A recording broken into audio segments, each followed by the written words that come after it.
Hey, thanks for watching this video. This is April of 2025. I'm Erin of Parks Ag Solutions, and this is what I call our Marketing Assistance Program.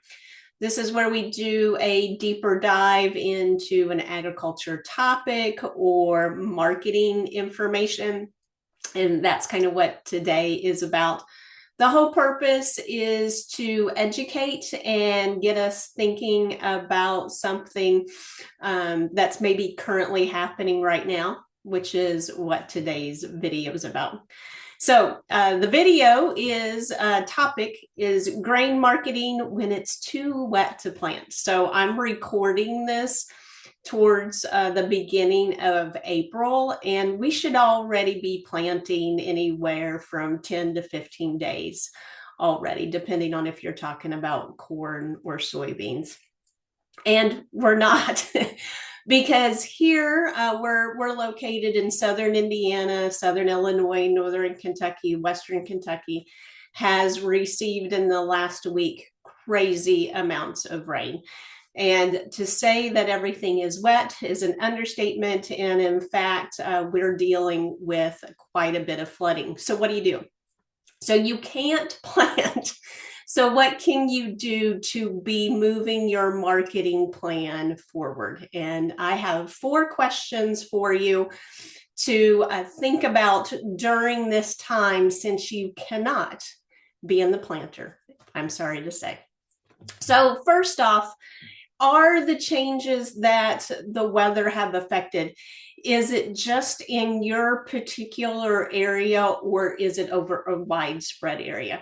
Because obviously it makes a difference to your marketing plan if it's something localized or if it's something regional or even national. And just to let you know, this system that just went through about a week ago, ranged everywhere from Texas to Ohio, received some type of moisture.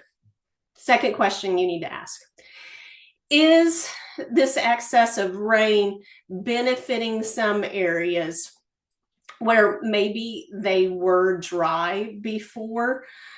Weather events can be a double-edged sword. It's not always going to be beneficial, but it's not always going to be detrimental as well.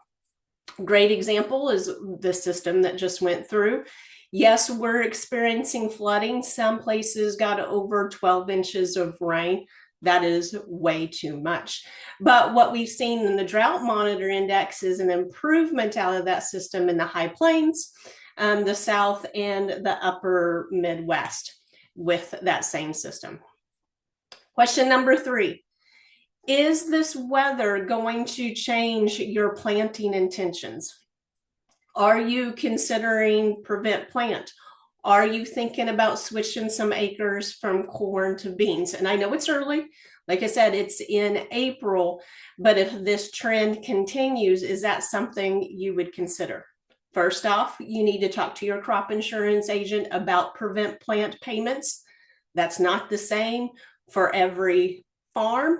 That's not the same for everybody then on the farm, because it is going to be by unit.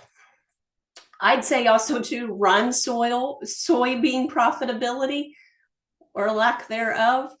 You know, one thing that's different this year is a lot of times we said, well, if we can't plant corn, we'll plant beans and we'll probably even be money ahead. If we're looking at fall prices right now, we really can't say that for everyone.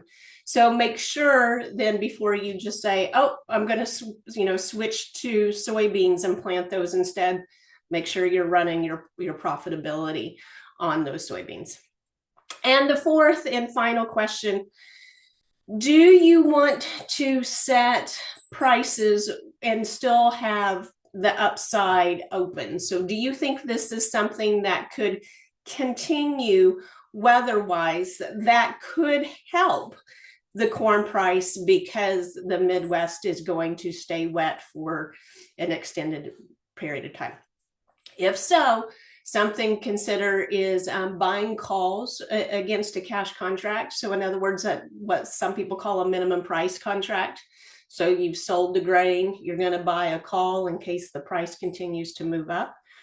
Average price contracts, these average price contracts are different by grain company and even location of grain company. So I would say check on that. But average price contracts may be an option to consider as well and do a little research on. If you are very fearful and you're like, I don't think I'm going to get corn planted, or I am fearful that I'm not going to get corn planted, you can always consider buying a put. Buying a put sets your floor, and if it goes up, great. That means your cash price goes up. But if the price goes down, you do have that floor set. So there are some options, literally options that you can use to help you in a time like this. So you have 4 questions to think about since you unfortunately cannot be in the planter. Is this widespread? Is it localized? Is it benefiting some areas, or is it detrimental across a large area? Could this change your planting intentions? And do you want to have a marketing plan with upside potential because of this rain? I just want to apologize for my voice. It's spring, and this happens, unfortunately, every year. I've got the crud, the same as I think just about everybody else. So thank you for putting up with me during this video. If you have any questions about this topic or any of the other topics that are in the queue, please feel free to reach out. You can put notes, you can put questions in the comments here on YouTube below. And of course, if you have any questions that you want to talk to directly with me, I'd be happy to have a conversation with you. All right, thanks for watching.